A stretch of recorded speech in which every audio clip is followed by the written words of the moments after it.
3 o'clock. Welcome into the DMV zone. I'm Rita Morocco. Let's get you started on a busy day here in the Fox 5 newsroom, and we get right into it with that good run we've had here with weather. But things are changing today as we get you outside. Let's give you a live look outside to Maryland's capital. We go on the water there in Annapolis. A beautiful afternoon there to be out and about. And let's check in with Caitlin, because it may be beautiful, but we're going to see a little bit of a change here as radar's starting to show that there's some storms moving through. Hi, Caitlin. Hi there, Marina. Definitely more humid out there today. It was so noticeable from the morning once we saw that first string of rain come through. Exactly. And then we just came out and it was the swamp. Yeah, I know. The sun comes out and you feel so much worse. Exactly.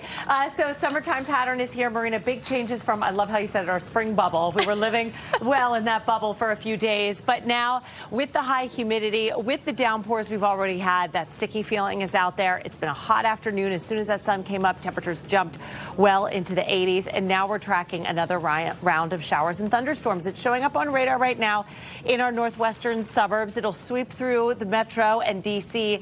Within the next couple hours, probably 3:30 to 5:30 inside the Beltway. And there it is, that broken line of some showers and storms, all non-severe at the moment, but still bringing heavy rain and lightning as we track it through Carroll and Frederick counties, down through Loudoun County, Fauquier County.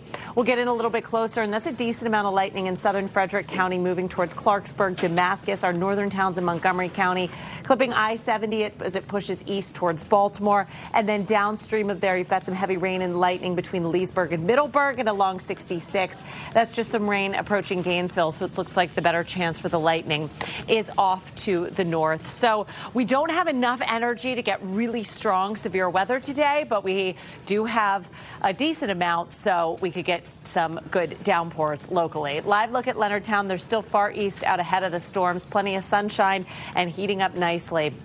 88 degrees here at the airport. South winds at 14 miles an hour. Look at that dew point at 73. Yesterday it was still in the upper 50s. So that is the indicator of how much moisture is in the atmosphere. The higher the number, the more oppressive it will feel. And when you get dew points over 70, that's really starts to get uncomfortable.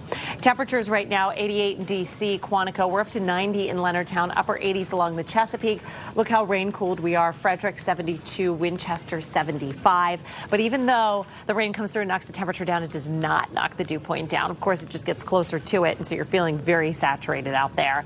We're at a marginal risk for severe weather, which means we are looking at the chance for a very isolated storm. I think most of this comes through non-severe, but heavy rain is with us right between 4 and 5 here in D.C. Maybe a trailing shower between 6 and 7 p.m., but this is truly an event that's happening now over the next couple of hours, and then we'll move out of here later tonight. Thursday morning, we could once again have a few downpours. We clear out. It's a hot, humid day, and we reset with storms late in the afternoon. The difference tomorrow, it looks like there's a higher severe threat. So while nothing's that severe this afternoon, we have more energy potential tomorrow. The atmosphere is kind of more loaded for some damaging winds, possible hail. Doesn't look like rotation's a threat, which is a good thing. Don't need to be putting tornadoes into the mix, too. But any of these storms could bring damaging winds and, as a result, some very heavy rain. So then we get into Friday, and it's literally the same thing. We're on repeat here. But Friday is the actual cold front and could perhaps bring us our highest severe chance, meaning most widespread for showers and thunderstorms Friday evening. It's going to be right as school lets out, right as work lets out, and you're getting ready for the weekend. But the weekend at least looks a little bit better. The next couple of days, big heat. I mean, we're seeing highs in the upper 80s to around 90 this afternoon, but it'll be that much worse feeling tomorrow. 95 Friday, we peak at 96. So that's why we think the storm threat will be higher. So hot and humid through the rest of the work week. We do get some relief over the weekend in terms of the humidity. It'll still be hot, but kind of ideal for being at the pool or maybe going to the beach. And then into next week, it really looks cooler, at least in comparison to the mid-90s that we're seeing tomorrow and Friday. So for the weekend, 90 degrees less humid. Yes, it's still hot under the sun. It's our last weekend of spring, but it is more tolerable without the humidity. Sunday, it's hot, high of 92, and a very isolated late-day storm is possible. I mentioned the beaches, and once we get past that storm threat on Friday, it will be really beautiful. Mid to upper 80s along the Chesapeake, plenty of sunshine, and as you get out to the Atlantic, low to mid 80s and kind of ideal. It's still this time of year, feels nice and cool at the beach because you have that decent breeze coming off the Atlantic. The Atlantic is still relatively very cool this time of year, the water temperature that is. So, you know, it really has that nice effect. It won't forever, but it will this weekend. Here's your 7-day. Very hot, giving way to less hot and then much less hotter as we get into next week. 85 on Monday, just 78 Tuesday with the chance of showers that extends into Wednesday. So a tough couple of days, Marina.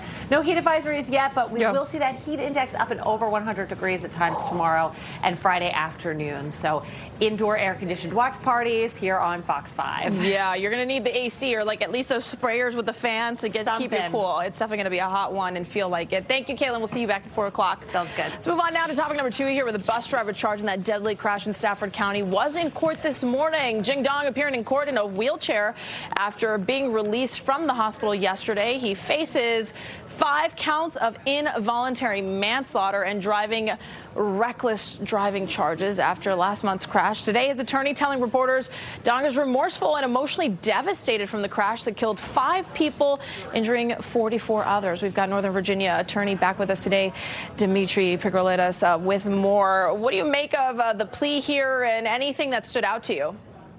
It's not surprising that he pled not guilty. That was expected, as I said yesterday. Whether or not he's devastated or not by this is irrelevant at this point. The act is done, and he's got to be accountable for it. These are involuntary manslaughter charges. What is it that the government now has to prove, given the charge here? We kind of, speculated yesterday about the possibility that maybe he had fallen asleep, etc. Is that enough for this charge? Well, let me start off by saying, before I get into the legal analysis, everyone needs to keep in mind there are families out there that have lost loved ones and are grieving as we speak, and that everyone should keep that in mind. It's a real tragedy. Going into what the government needs to prove, the government does not need to prove that the driver intended to kill anyone. What the government needs to prove is that the recklessness was so outrageous that it disregarded human life. And I can give you an example if you like. A red light. Many people run a red light and that's simple negligence. But if you're 0.2 of a mile away and you floor it and you say, I don't care that it's a red light, I don't care that the pedestrian's crossing, I'm going through that light because I want to, that's criminal negligence, and it's a conscious disregard of human life, and that's what it has to be. In this case, this was a work zone. He's driving a massive commercial vehicle. He's held to a higher standard. He is supposed to have the training. We don't know if he really did, but he sure didn't stop for anything, and he plowed into people, killed them, and badly injured them. And I believe at this point that signals that there was enough criminal negligence there to bring these charges. Let me ask you a question. Given the fact that commercial drivers, right, they've got to go through some other testing. They have their commercial driver's license. That's separate from your average driver's license. Are they held to a different standard in a crash of this sort or any really? In my view, of course, because they're driving weapons. I mean, every vehicle on the road is a weapon. This is a major weapon. This was a bus. It's very heavy. It's got limited visibility. He has to have all his faculties available when he's driving. So absolutely, they're held to a higher standard. We expect our commercial drivers, whether it's an 18-wheeler, whether it's in this case, a passenger bus, we want them held to a higher standard because we just don't want anybody driving those vehicles. All right, we'll see what comes of this after that first arraignment there. We appreciate your legal expertise. Thank you so much for that. Have a nice afternoon. Let's move on to topic number 3 here, as the superintendent of Loudoun County Public Schools is on the Hill today facing questions from lawmakers. The hearing coming after a series of cases involving students accused of secretly recording classmates inside school facilities and the growing criticism over how the district handled those incidents. Dr. Spence, excuse me, I'd like to start with you. Can you share with me what your school's policy is on videotaping in private spaces? Yes, that's not allowed. It's not allowed. What would be the punishment for such behavior? I mean, there's a range of punishments up to and including long-term suspension. Give me some ranges. Sure. As I said, in-school suspension, long-term suspension, up to and leading expulsion. Just depends on case-by-case basis what's And Mr. Spence there facing a grilling on the Hill. Local news reporter James Cullum with us now. What more did we glean from the back and forth today, James?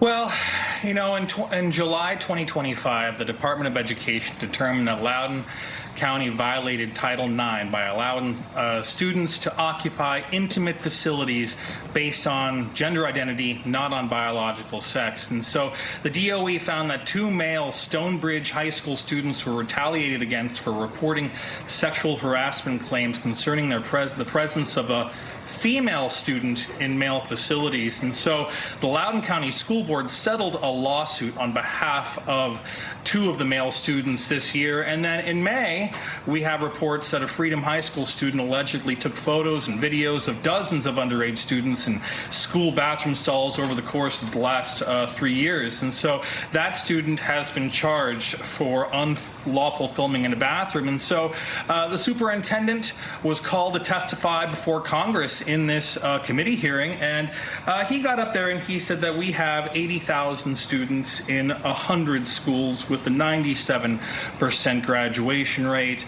and basically said that we do not discriminate with students, and we defend ourselves, our hiring practices, our instructional practices, and our student support system. So, I mean, it was a solid defense from the superintendent on his practices and backing up what the school system does, you know, throughout the year, how many kids they serve, the enormity of the job that they have, and that because of so many kids and so many students, you are going to have isolated incidents. All right, and this is he was there testifying along with 2 other superintendents on the so-called rights for parents to know. We'll see what more comes out of it. Reporter James Cullum with an update there. Stay with us here on the DMV Zone. We'll be right back.